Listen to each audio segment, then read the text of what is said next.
لقد حق القول على أكثرهم فهم لا يؤمنون إنا جعلنا في أعناقهم أغلالا فهي إلى الأذقان فهم مقمحون وجعلنا من بين أيديهم سدا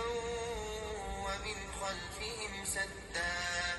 فأغشيناهم فهم لا يبصرون وسواء عليهم أأنذرتهم أم لم تنذرهم لا يؤمنون إنما تنذر من اتبع الذكر وخشي الرحمن بالغيب فبشره بمغفرة وأجر كريم إنا نحن نحيي الموتى ونكتب ما قدموا وآثارهم وكل شيء أحصيناه في إمام مبين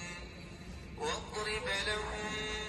مثلا أصحاب القرية إذ جاءها المرسلون إذ أرسلنا إليهم اثنين فكذبوهما فعززنا بثالث فقالوا إنا إليكم مرسلون قالوا ما أنتم إلا بشر مثلنا وما أنزل الرحمن من شيء إن أنتم إلا تكذبون قالوا ربنا يعلم إنا إليكم لمرسلون وما علينا إلا البلاغ المبين قالوا إنا تطيرنا بكم لئن لم تنتهوا لنرجمنكم وليمسنكم منا عذاب أليم قالوا طائركم معكم أئن ذكرتم بل أنتم قوم مسرفون وجاء من أقصى المدينة رجل يسعى قال يا قوم اتبعوا المرسلين اتبعوا من لا يسألكم أجرا وهم مهتدون وما لي لا أعبد الذي فطرني وإليه ترجعون أأتخذ من دونه آلهة إن يردني الرحمن بضر لا تغن عني شفاعتهم شيئا ولا ينقذون إني إذا لفي ضلال مبين إني آمنت بربكم فاسمعون قيل ادخل الجنة قال يا ليت قومي يعلمون بما غفر لي ربي وجعلني من المكرمين وما أنزلنا على قومه من بعده من جند من السماء وما كنا منزلين إن كانت إلا صيحة واحدة فإذا هم خامدون يا حسرة على العباد ما يأتيهم من رسول إلا كانوا به يستهزئون ألم يروا كم أهلكنا قبلهم من القرون أنهم إليهم لا يرجعون وإن كل لما جميع لدينا محضرون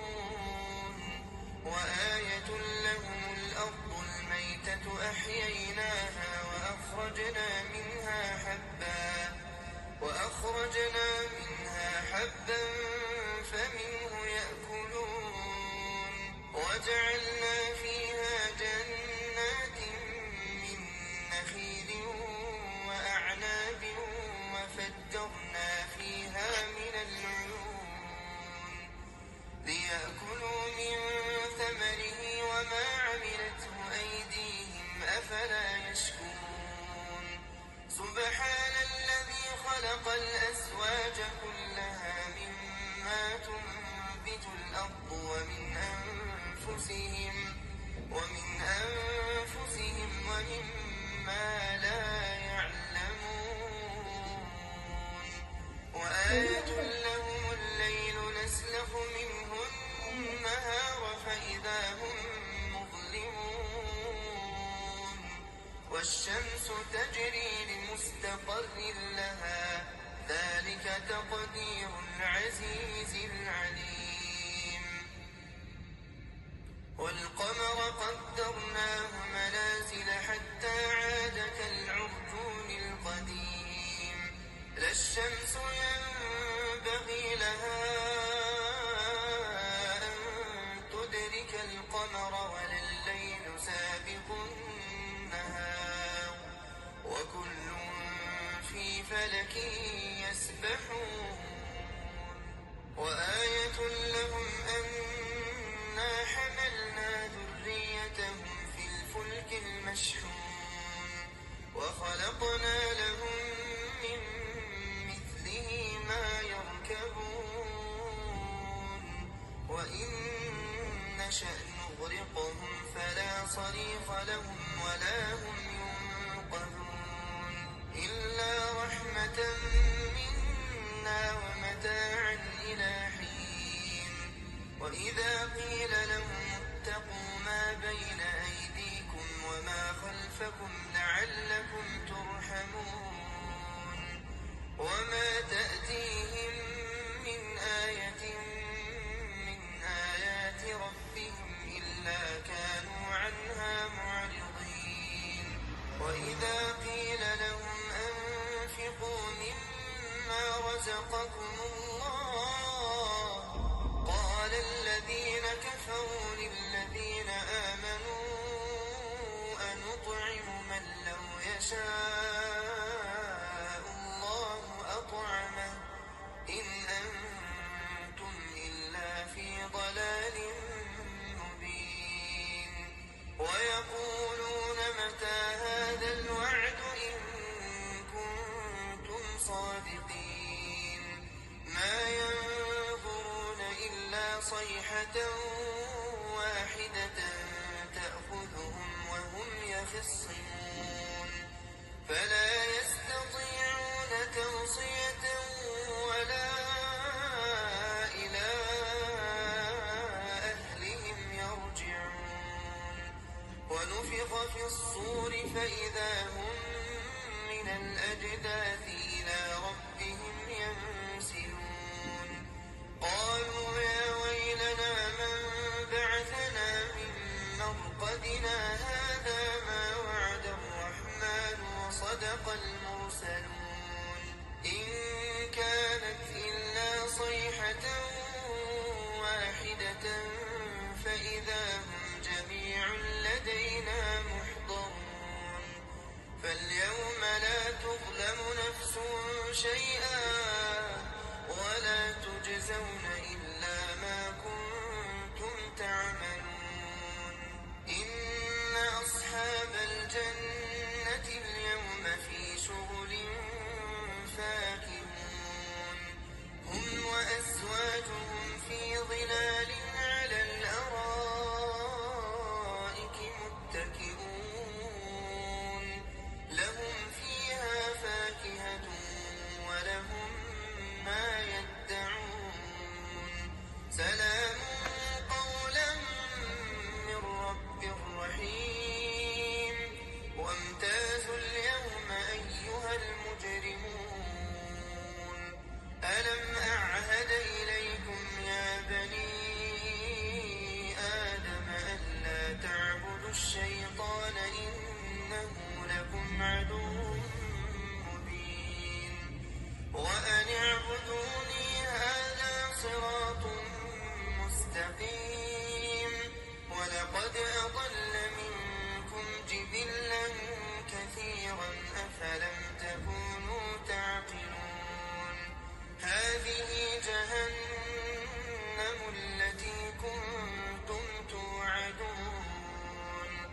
اصلوها اليوم بما كنتم تكفرون اليوم نختم على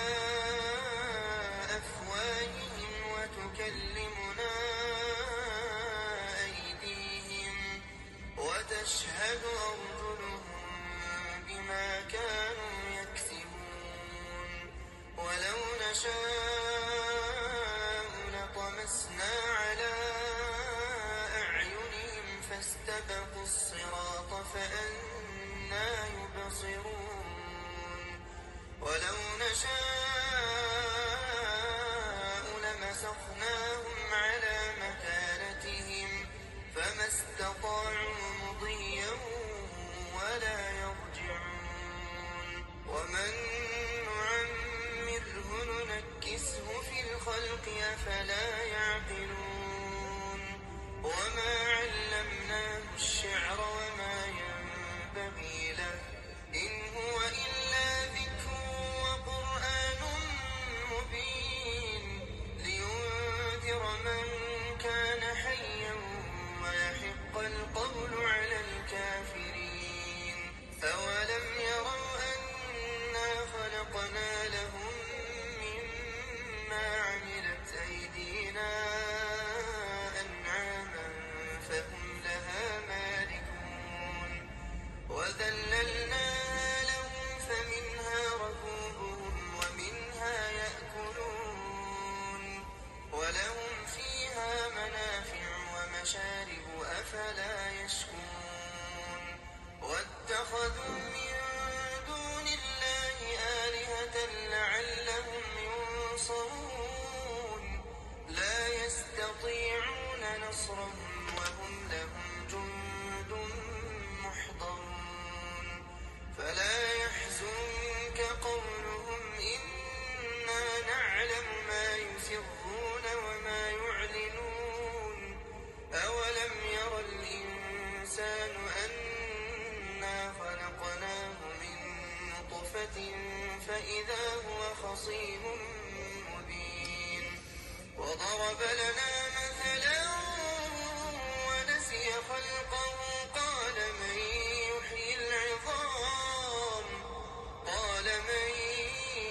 يحيي العظام وهي رميم قل يحييها الذي أنشأها أول مرة وهو بكل خلق عليم الذي جعل لكم من الشجر الأخضر نارا فإذا أنتم منه توقدون أوليس الذي خلق السماوات والأرض بقادر على أن يخلق مثلهم بلى وهو الخلاق العليم إنما أمره إذا أراد شيئا أن يقول له كن فيكون فسبحان الذي بيده ملكوت كل شيء